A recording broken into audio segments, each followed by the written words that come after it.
Hey, it's Brady, your Tesla technician. And yes, I'm a Vikings fan.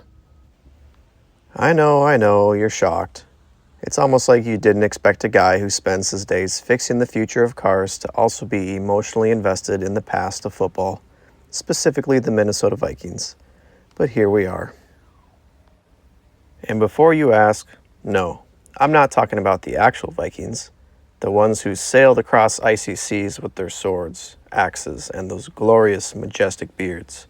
You know, the kind of warriors who would raid entire villages, crush anyone who stood in their way, and then still have enough energy left to go home, roast a boar, and just casually build a new settlement, all while somehow not getting their epic beards caught in the armor or swords. It was a time when men were men, and beards were bigger than their egos. Nope, I'm talking about the Minnesota Vikings NFL team. You might notice that number 28 purple and gold jersey hanging in the background. You know, just casually reminding us of a time when we had hope, before we learned that hope is just a cruel joke. That jersey represents a guy who actually broke records, made us believe this could be the year, and then, like every good Viking tragedy, left us with an emotionally wrecked soul. Good times. Being a lifelong fan of this team is like being in a bad relationship where the Vikings are the ex who tells you this time will be different, but then proceeds to ruin your life every year without fail. Seriously, being a Vikings fan is like getting on a roller coaster blindfolded, not knowing whether you're about to be tossed into the air or have your heart ripped out and stomped on in front of thousands. Some seasons, they look like they've finally figured it all out. They're 10-0. They're destroying teams left and right. And you think, oh, sweet baby Jesus, this is it. This is the year. The one we've all been waiting for. We're going to the Super Bowl, and no one can stop us. And then the playoffs hit. And oh my goodness, the playoffs. It's like watching someone drive your dreams into a brick wall at 100 miles an hour, and you're helpless to stop it. They've got everything. Talent, momentum, and a surprisingly competent kicker. But nope, they pull out the worst performance imaginable, and suddenly you're sitting there, staring at the TV in complete disbelief, asking yourself, is this a bad dream? Nope, it's just reality. A reality where the Vikings break your heart in the most spectacular, soul-crushing ways. Other seasons, though, it's like watching a car crash in slow motion. You can see it coming, but you're too emotionally invested to look away. They lose game after game, and yet somehow you keep telling yourself, it'll get better. It has to get better. They've got to figure this out, right? You say it with conviction, like a broken person convincing themselves that their bad decisions will finally pay off. But spoiler alert, they don't. Every Sunday is a fresh round of disappointment, and you're left trying to salvage the pieces of your shattered hopes. Then, in the silence of the night, when no one's around to judge you, the first tear starts to form. It's slow at first, just a small tear of hopelessness.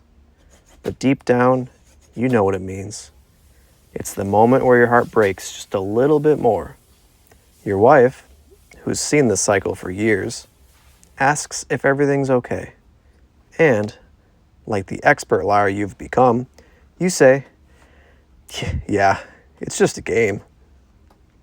But we both know.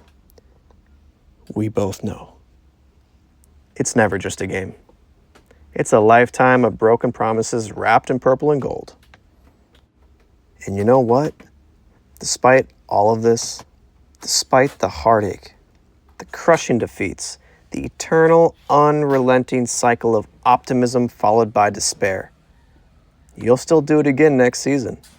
You'll get your hopes up, you'll cheer like it's the first time, and when they break your heart again, you'll be sitting there wondering, why do I keep doing this to myself? Because, my friend, that's what it means to be a Minnesota Vikings fan. It's not just a team, it's a way of life. A sad, soul-sucking, hilarious way of life. But man, you wouldn't have it any other way, would you? So, yeah, I probably should have talked about fixing the Tesla Model Y in this video, you know, since that's why you're actually here, watching a video from a guy who spends his days actually fixing things instead of spiraling into an emotional abyss over a football team that has no idea what it's doing. But hey, who needs to talk about important stuff like car repairs when we could just dive headfirst into the never-ending well of disappointment that is being a Vikings fan? I mean, sure, you clicked on this video thinking you'd get some useful info about your car, but instead, you got a glimpse into my tragic existence where I stare at purple jerseys and ask myself, why do I do this to myself? But hey, who doesn't love a little meltdown in the middle of their day, right? But in all seriousness, I do want to thank you for sticking around through my emotional unraveling. Honestly, I'm surprised you made it this far without questioning your life choices, your loyalty to Tesla, or your own personal sanity. But here we are, at the end of this video, and I can only assume that either you're really into the Vikings' self-loathing, or you've been hypnotized by the soothing sound of my voice. Either way, thanks for hanging in there with me.